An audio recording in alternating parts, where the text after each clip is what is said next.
Hey everyone, and welcome to the second episode of the Downward Salad Podcast.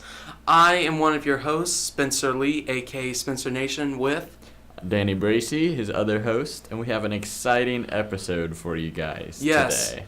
It's all about sports. Oh yeah. The thing that we live for. Exactly. Guys, we have some exciting topics to talk about ranging from football to hockey. And first thing that we're going to talk about is the huge game that happened on Saturday, Army-Navy. Spencer, Let's talk about it. Yes, Army-Navy. Army won that game 14-13.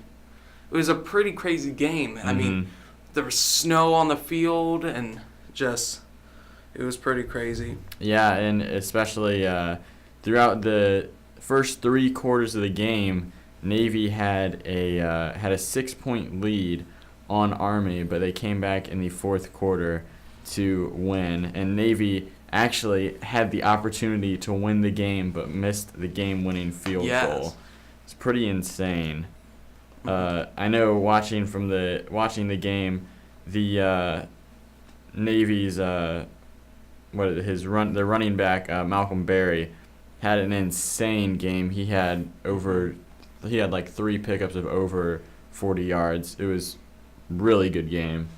Yes, this is the first time since 1996 that Army has won the Commander-in-Chief's trophy. Yep. That is pretty crazy. Navy had won it back in 2015. That was their last time having it. And then Air Force winning it last year. Yeah, and that's pretty good for Army, especially after they're having a 9-3 season after that game, which is pretty impressive because traditionally for the past 15 or so years, Army has not had a very good team. But seeing as how they've played on Saturday, I mean, they've had a really good season.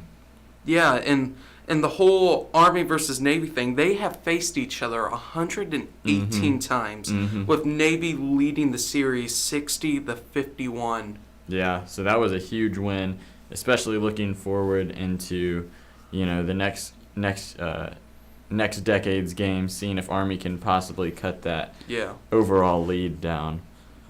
But yeah, for our next topic that we have, staying with football, there were tons and tons of nail-biting games, crazy games that went on this weekend. So let's talk about that, Spencer. Yes, the first game we're going to mention is the Packers and Browns game. That was just a crazy game. They were so close. That Browns was leading all into the half was just crazy by itself.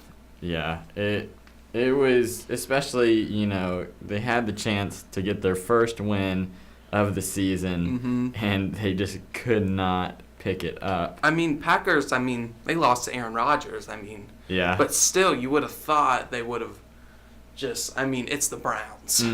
Yeah, and one story from that game, Josh Gordon, their Cleveland Browns wide receiver, caught his first touchdown pass since the 2015 season, I believe. And it's pretty big story because for those of you that don't know, he has been suspended for the past couple seasons. And when he was initially playing, he looked like a huge star wide receiver. But now it looks like maybe his chances of getting some more play time are brightening up. Yeah, and it was a close game. They had to go into the half. And I was hoping the whole time before Green Bay got their final touchdown in the fourth quarter, I wanted the Browns to win. I would love to see an upset. Yeah, that would have been really cool, especially it being Green Bay, and it was at home game too for the Cleveland Browns. But sadly, it's the Browns and they lost.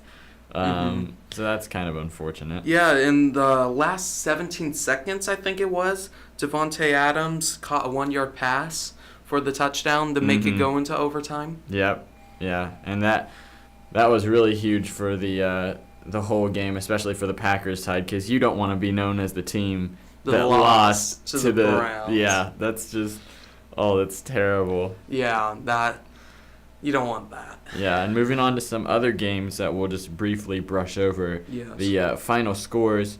The Denver Broncos shut out the New York Jets. Yeah. 23-0. That was a shock. Yeah, I would have expected the Jets to get at least some sort of score on the board, but they didn't. And then another notable game would be the Jaguars winning over the Seahawks in a score of 30-24. That was a crazy game on its own too. Yeah, Leonard Fournette had a pretty big game. And the next game that we're going to talk about is the Indianapolis Colts against the Buffalo Bills. That was an insane game. Foot of snow. Yeah.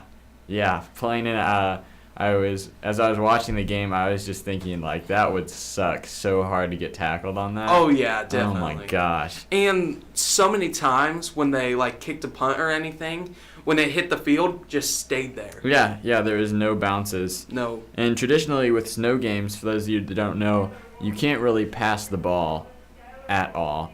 It's very difficult to do something like that. So most of the game is just running. So Frank Gore had a pretty big game considering how he's done this past season. Yeah. But it was definitely interesting seeing the Bills win at home, especially without Tyrod Taylor. Nathan Peterman started. He did not throw. And he went out of the game. Yeah. That was a heck of a tackle. Yeah, they had to get their third string Webb. Joe Webb, yeah. And he actually had a pretty big pass for the one pass play that he did throw. He had a pretty big pass in the fourth quarter. Yeah, then went to overtime, and then Shady McCoy scored the final touchdown. Yeah, it was a pretty big game. And lastly, the game that we're going to go over is the Philadelphia Eagles against the Los Angeles Rams. Now, for those of you that don't know, Spencer is a huge Philadelphia Eagles fan. Tell us about that game, Spencer. Oh, it was just first off with Zach Ertz when I heard he wasn't playing. And it kind of hurt me a little because Zach Ertz is on my fantasy. And so I had to last minute get a tight end because my backup tight end already played. And so I was just trying to figure out, and I picked Trey Burton, who's also a tight end on the Eagles. And then when the game started, I was like, why did I do that? I totally forgot about Brett Selleck. And I was like, what am I doing? And so ended up being a blessing in disguise. Oh yeah, I was. Oh my gosh. 2 touchdown catches. Yeah, it's absolutely crazy. And towards the end of the game, your quarterback, Carson Wentz, got injured. Yeah. And is possibly going to be out for the rest of the season with an ACL injury. Yeah, that was that wasn't too great. Yeah, for sure. It's especially devastating to have that at this point in the season already clinched the playoff spot. Yes. Definitely not a good time to have your star quarterback be injured. No, and I just read that Nick Foles, our backup, is like ready to take control of the Philadelphia Eagles. Yep. He's ready to leave.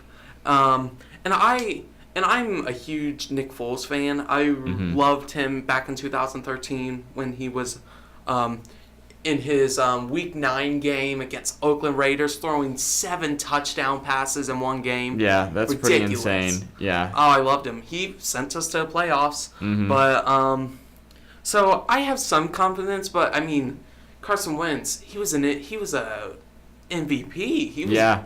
And that's probably the end to his MVP run, too, and the possible Super Bowl run. Yeah, and it stinks, too, because before he had went out, he had already thrown 4 touchdown passes in that game. That alone and is breaking pretty... the Eagles franchise record. Yeah.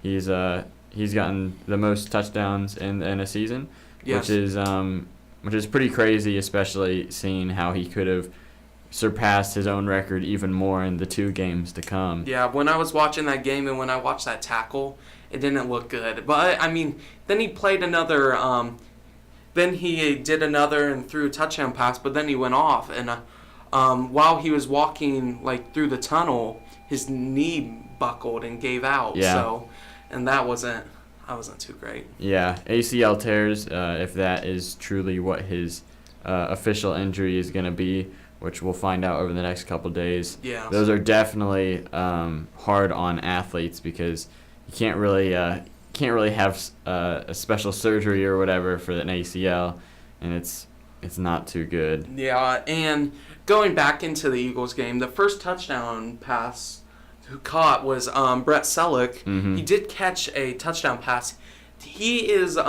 He got drafted in 2007 to the Eagles, and he's been tight end. And then when Ertz came, he kind of became a secondary. But that was his first touchdown pass since Thanksgiving of 2015. Yeah, that's insane. Crazy. That's insane. I mean, I would have figured Selleck would have had a couple passes since then, but yeah, but it's kind of crazy how he had the touchdown pass and then also had Burton. Yeah, the touchdown tight passes ends too. were very thankful for Ertz's injury. Yeah, because usually you have Alshon Jeffrey and Corey Clement getting touchdown passes, but not not Brent Selleck and Trey Burton. It's kind of crazy. And I'm ready to see what is going to happen with Nick Foles leading, who's going to be his main receiver. Yeah. Because Alshon Jeffrey, whenever he's covered, he's really not. He's really good when he's contested and he makes those plays. And so, and Carson Wentz said he had to learn that even though he's covered, he's still open. Yeah. And so we're gonna have to see if Nick Foles can learn that or if he'll have a new receiver. And so the Eagles, even though they lost Carson Wentz towards the end of the game, won that game in a score of 43-35. And yes, and when Carson Wentz went out, the Eagles were losing, and so Nick Foles came in and won the game for us. Yeah, the Rams definitely had a big game in terms of running. Todd Gurley had 2 touchdown passes. Oh, Gurley. Or 2 touchdown rushing. Did amazing. Yeah, he is a really, really good running back. He was averaging 7.4 yards per carry that game, which is pretty insane. Yeah. And also, their wide receiver, Cooper Kupp, averaged 23 yards per carry, or per reception. Pretty insane game. High-scoring game all around with a total score of 78 points. But that brings us to the end of our football discussions. So let's move on to hockey. Hockey, one of my favorite subjects. Now, we're only going to mention one game, and the game I only care about is the Columbus Blue Jackets. Yep. So, Saturday, I think it was, Columbus Blue Jackets faced the Arizona Coyotes, and it was a 1-0 game. Columbus Blue Jackets shut them out. Yeah. It was pretty crazy, especially because their only goal that was scored throughout the entire game was scored in the first minute of the first half, which is absolutely insane considering Josh Anderson. Yeah, considering the amount of shots that were taken. Yeah, on both 35 sides. shots that the Columbus Blue Jackets goalie had blocked, and that's just crazy. And there was a lot of power play goal things, and still got it. Yeah, pretty big win for the Blue Jackets. They play tomorrow as well. Yep. So keep an eye on that. And also the last thing that we're going to talk about today is the Pacers game against the good old Cleveland Cavaliers. Yeah, that was a couple days ago, and it was a pretty crazy game. So this happened on Friday night, and if you haven't kept up with NBA, 2 of the teams that you've most likely heard their names, whether you have watched NBA or not, is the Cleveland Cavaliers and the Golden State Warriors. They're pretty much the 2 top teams in the NBA. And the Pacers played the Cavaliers on Friday night and won in a score of 102 to 106. Yeah, and I mean, it was pretty crazy. I mean, Cavaliers, they won the championship a couple years ago, and it was just crazy because it's just you wouldn't expect that. And if I'm not mistaken, in November 1st, Pacers actually beat the Cavaliers then too. Yeah, and so that's already 2 wins against a championship caliber team. Which, considering the Pacers' position at 15-11, is pretty huge for their season. LeBron James in that game scored 29 points and had 10 rebounds, and then he led the team in points. But the Pacers had Oladipo, who scored 33 points and played for 36 minutes. Now that is pretty huge to their team, considering that they only won by 4 points. Their contributions to that were pretty insane. There wasn't any player that broke 10 assists, which is doesn't happen too often, but definitely a huge win for the Pacers. Yeah, and then yesterday they faced the Denver Nuggets, and they won. It was a 126-116 with Victor Oladipo scoring 47 points. That's pretty impressive. Yeah, he's having a great season so far, and looking ahead, hopefully he will be able to score just as much and continue to lead the Pacers into victory. So yeah, I think that's all the sports we have right now. Yep. That brings us to the end of this episode. Thank you guys so much for tuning in to episode 2 of the Downward Salad podcast. Keep an eye out for our next episode if you are a Star Wars fan. Oh, yes. So yeah, thank you guys so much for listening. If you haven't already, please subscribe to the channel, like the video, and share it with your friends. Yes, and also, Downward Salad has a Twitter now. Yep. So go, and it will be linked in the description along with my Twitter and Instagram and Danny's not Twitter and Instagram. Yeah. And so, yeah, and yeah, I think that's it. Yep, from all of us, from me and Spencer here at Downward Salad, we thank you for listening, and peace out. Merry Christmas.